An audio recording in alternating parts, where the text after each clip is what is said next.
Hey everyone, welcome back to another strange and mysterious story, also known as Weird Wednesdays. I upload each of these weird and mysterious stories once a week, every week on a Wednesday. So if you like what you see here and you want to see more, hit the subscribe button, hit the like button, and let me know if there's any other stories that you want to find out, or any theories that you want me to touch up on. I'm happy to investigate, research, and see if it's worthy of me doing a video. 9 times out of 10, I will most likely do a video. I love looking at weird and mysterious stories like this, and sitting here and researching the stuff actually makes it even more exciting. So, without further ado, let's get into this week's video.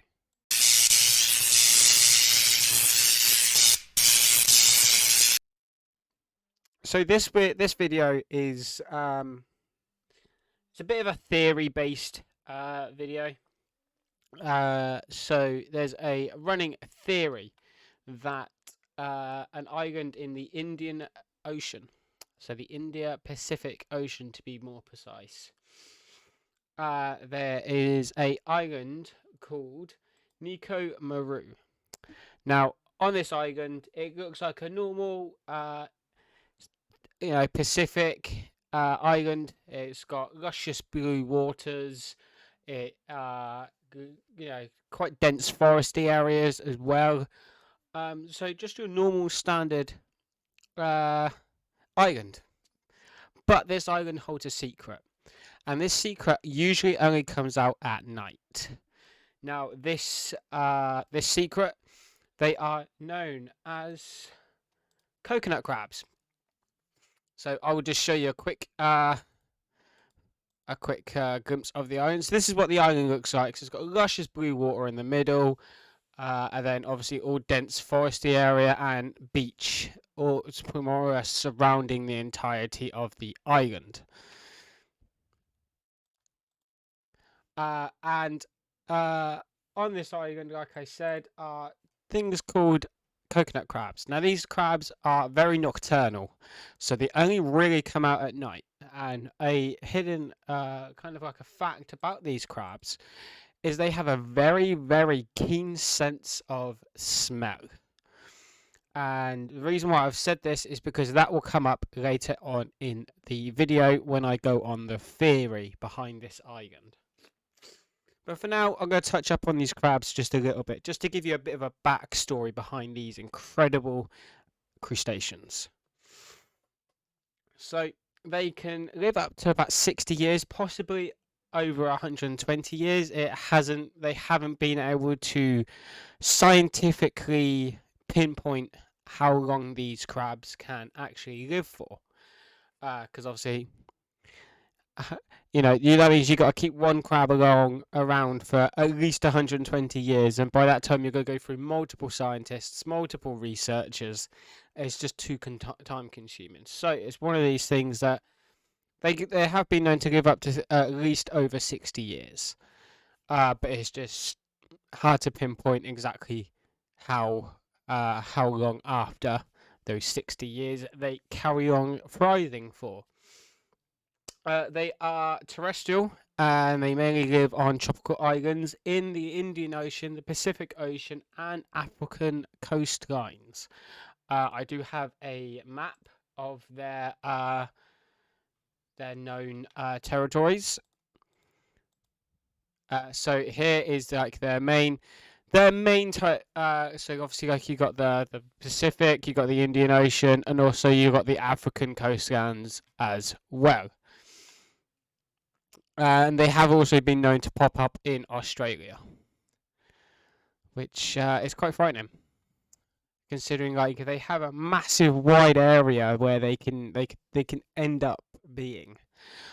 People have reported seeing them in America, Australia, and everywhere in between. So they are roughly about a meter in size. So basically about 3 foot. They can grow to about 3 foot in size, which is massive if you think about it. Their weight is about 4 kilograms, so which is about 9 pounds. That's a big crab. If you think a 3 foot 9 pound crab comes walking up to you, you're not gonna know what to do. So their color scheme is usually brown and red, but sometimes it can have blue, yellow, and black in them. But they are more of a brown red type color. You'll see some pictures shortly. Their diet requirements is usually mainly fruits, nuts, and seeds, but they are known to eat meat, scavenged, and also hunted. So they will hunt for live prey. And their main predators are mainly us. They are a delicacy in some countries. Mainly in and around where they're usually from, like mainly the Indian in the like the sub India Pacific Ocean range. They have been known to be able to be eaten, and they're kind of like they're kind of like a super hermit crab type thing. And they or other coconut crabs have been known to eat each other. Juveniles are more likely to be predated on by the normal, typical, standard like rats, birds, and pigs. As we all know, pigs are omnivores, so they will eat anything they can actually like get their teeth into. Which is why the good old saying is, they eat everything but the shoelaces.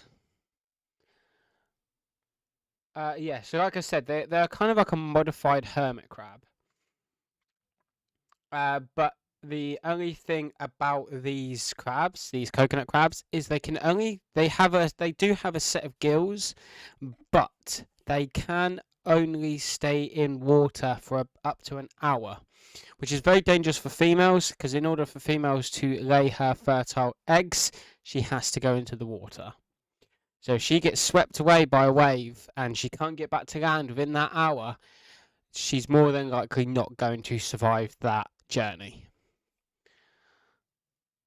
So yeah, they like I said, they're unable to stay in the water for more than an hour. If they do, they will end up drowning. They have a keen sense of smell, like I said just before. They have an olfactory system, which is basically the same kind of sensory system insects have. So yeah, they have kind of like an olfactory smelling system, because smelling in the water to smelling in the air is totally different, because water can spread the scent. Basically, scent can be carried in water quicker than it can be carried in air. Air can be in air, it can be tracked, whereas in the water it can't, because of all different currents are constantly happening in the water. You may not be able to see a current happening, but there is always a current especially out in the sea. They can climb trees. They have been known to be able to kind of scale up trees.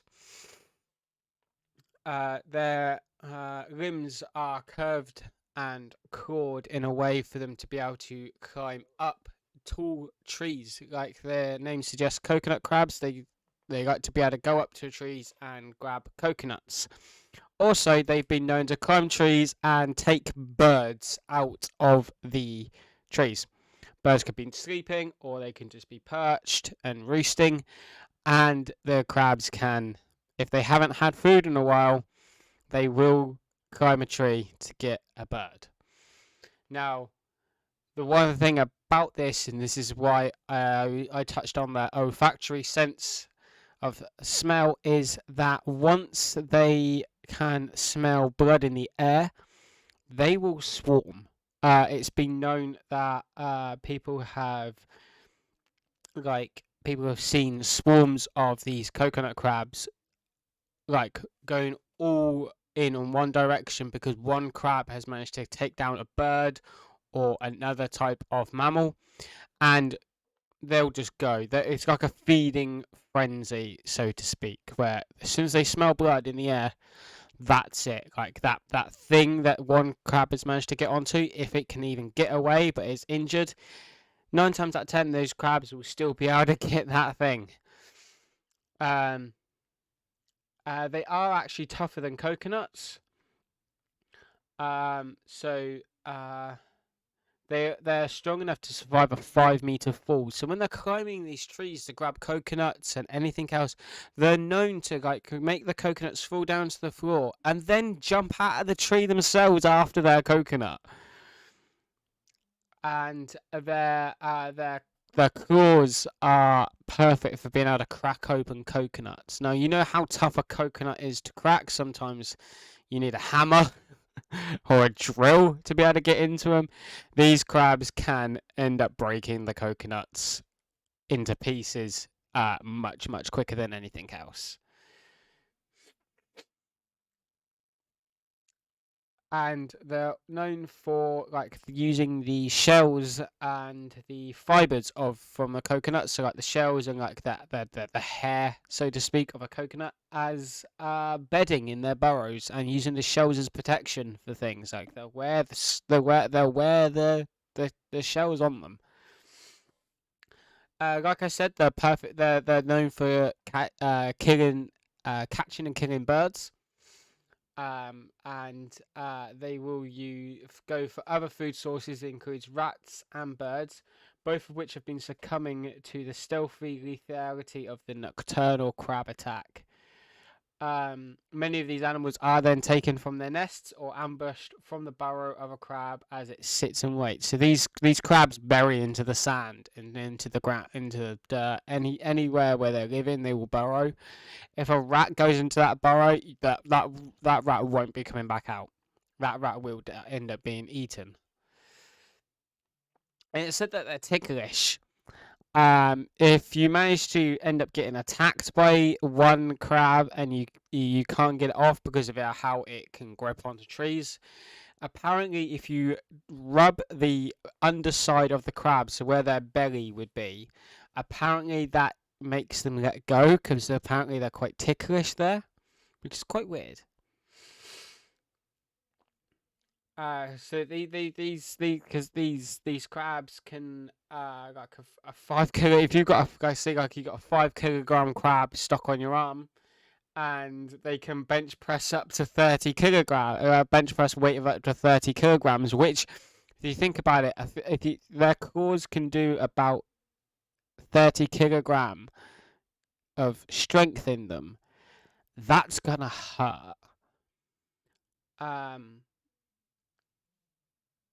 Yes, and their grip strength, which is powerful enough to crack coconuts, and they're hanging off you, and you can't get them off. Apparently, the best way to escape their vice-like grip is to tickle the soft underside of the crab, which apparently makes it want to let go.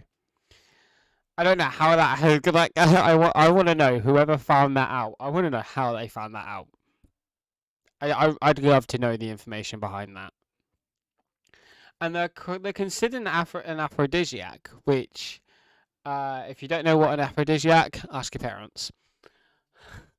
Basically, it makes you horny, so to speak. I'm trying to be YouTube safe with these comments, but makes you aroused and horny, and yeah, in the mood. Just gonna say in the mood for now. And some of the local islanders believe that because they are strong, hard, and capable of growing to impressive proportions, they believe that these characteristics can be transferable and have consequently set to work hunting them to dangerous levels. The coconut crab population is actually on the decline, and it's difficult to stop this decline. Once an animal's population starts going down, it's very hard to be able to get that back up. That's why you see so many endangered animals nowadays, is because of hunting and poaching and things like that. It's hard to get those animals back up on the their population back up on the rise. It can take decades for them to no longer be endangered. And that's what happens. That's how we end up having extinct animals, or animals that are only available to see in zoos or rescue programs. It's because of this rapid decline in their population. Um, and they have become kind of like a staple food source for these local islanders, because they're because the islanders then end up knowing how the best way to catch these crabs, and it's ended up making their population decline, which is it's sad to see. Like, these may be a pest to some islanders, but it's still sad to see that their population is on the decline. These are one of just researching these things, and the theory that is coming up soon is I'd love to be able to see one. I'd love to be able to see one in real life, and not through pictures or through videos. Like, to be able to see one in front of me would be amazing.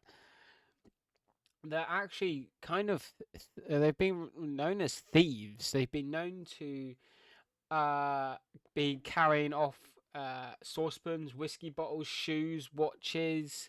So they've been kind of given a nickname called robber crabs. So if you've never heard of a coconut crab, but you've heard of a robber crab, they're the exact same thing because of their size. To be able to help kind of protect themselves or to add things to their burrow, they will steal stuff from islanders. And back on the eating side of them, they can actually end up eating people. Now, this is where the theory's coming in. So, in 1937, a historic flight was being made.